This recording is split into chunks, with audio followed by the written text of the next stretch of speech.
فهد ياسين، الجزيرة، جنوب الصومال.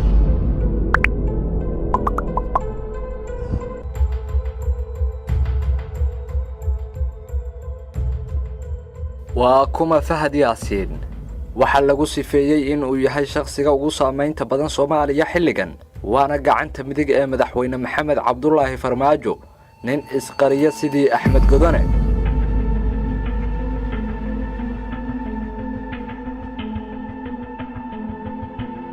tani waa taariikhda aabaha argagixisada Soomaaliya.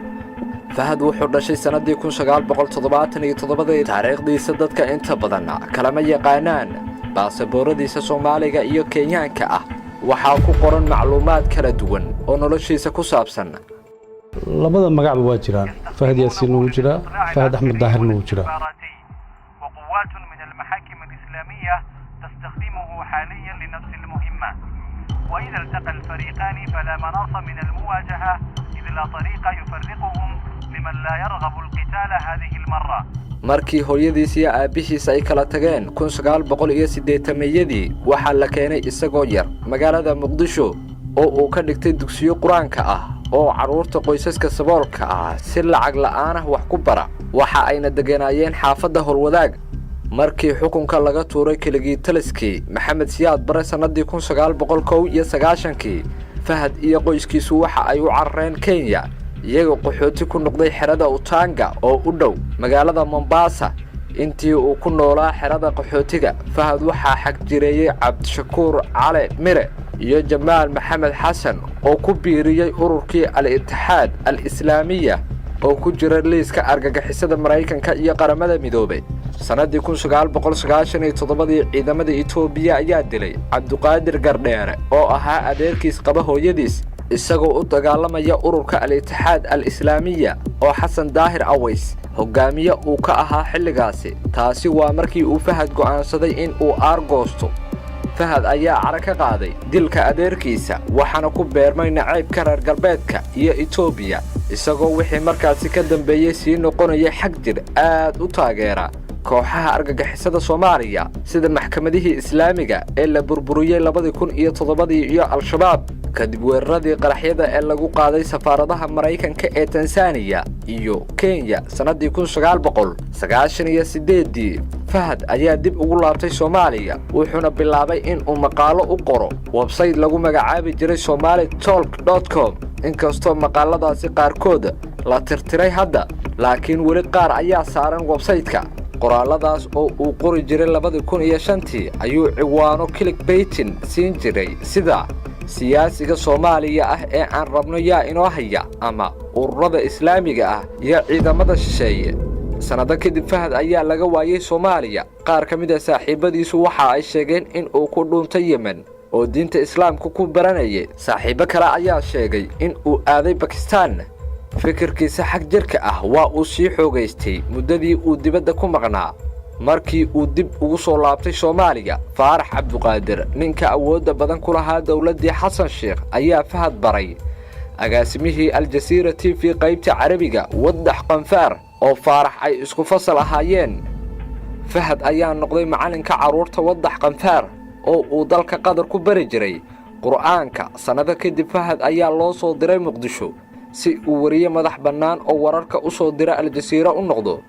maadaama uu ahaa nin xagga diinta dalal dhowr ah ku soo bartay oo xaq jir ah. wuxuu la falgalay kooxaha argagixisada Soomaaliya oo hogaamiyaashoodii sarsare waraysiyo ka qaaday isagoo ah wariye ka tirsan Al-Jazeera Carabi. sidiisaba nin siyaasadda u tafaruqa xiriir dawlad Qatar la leh u shaqeeya telefishinkeeda markii dambena markas daraasaad Al-Jazeera la yiraahdo u wareegay aad siyaasadda committed uga ah waqti badan geliya isku daya inuu siyaasadda saaxiibaha ku samaysto madaxweynayaal ku dhisto dhaqaale dibadaha uga raadiyo waqtigiisa juhdigiisa intiisa badan siyaasadda iyo siyaasiyiinta iyo saxaafadda iyo ay ku jirto isku daya waxaan ay dhahaan gaalada king maker inuu noqdo ahaado nin noocaas waaye maadaama Al-Ittixaad ahaa dagaal inuu ka qayb galay oo qori qaaday bal xaqiijin kara walaaniga ma ogi laakiin sida dad ii sheegeen asxaabtiisa oo dagaaladaas ka qayb gala asaas laakiin aniga ninkii goob taagnay ma ihi laakiin nin nashaad badan oo wax isku xir badan oo abaabul badan oo dhaqaale dibadaha u raadsada oo siyaasadda inuu asaga wax samaysto mar waxaa laga dhigay wasiir wuu diiday dowladdii xasan sheekh nin ogol asaga inuu rabo inuu asaga wuxuu sameeyo qayb ka yahay ay joogaan jecel waaye marka wuxuu jecel yahay inuu xoog ku marsiiyo aragtidiisa cariiriga ah inuu meel ku cariiriyo أنا أيتين واحد أسوق قبتين حشيخ حقيقة كيري كوتا مك فكرة النوعاسة وساو دقمو فكر كاس وحاوم علينا سلفي سيدا أسامي سنة اتحادك ينتدخل مقولي كاس عقوده هي الولاء والبراء وحلي رادو أما إنا إرادو ولاء سيسو أما إنا بريء النقطة وعدو يجي نقطة عدو يجي نقطة أما إنا ولاء إيه حتى هذا العدو يلجن عدو يكمتها نقطة كمتها أيتين تيم كحشيق وهاجر كحشيق وكان يستوها waxay xashaq isku diideen waxaan maleynaa inay fikirkaas cariiriga ah oo meel la marsiinaa ay tahay marka farmaajo helada ay fikirkii cariiriga isla meel mali karaan oo asagana militarism iyo awood in wax lagu qabsado iyo koofi casnimo backgroundkeeda marka laba fikir oo meeshaas aroosta ay muuqatay maadaama uu ahaa suxufi Fahad ayaa garaangal u yeeshay siyaasadda Soomaaliya markii dalka laga saaray maxkamadihii islaamiga sanadii 2007